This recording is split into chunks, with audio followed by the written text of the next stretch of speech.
Hey guys, today we're excited to introduce you to a brand new reverse system for 2026 Harley-Davidson Trike models. Whether you're parking in tight spots or maneuvering in the garage, this upgrade is designed to make your ride easier.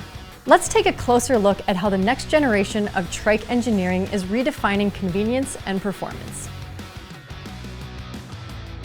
Why is this upgrade such a big deal? The previous reverse system relied on a separate electric reverse motor that was mounted to the rear axle. While it got the job done, it added unsprung mass to the vehicle. The new system, powered by the engine's starter motor, is both lighter and more robust when compared to previous models.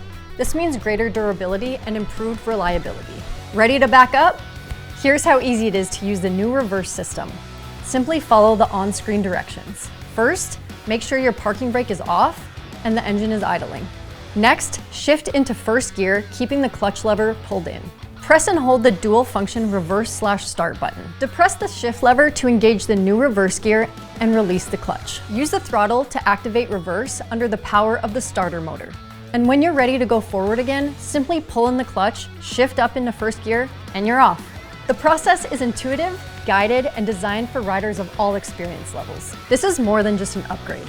It's Harley-Davidson innovation at its finest. With the updated reverse system, you'll have confidence and peace of mind wherever the road takes you. Discover the new reverse system for yourself and understand why this innovation is transforming the trike riding experience.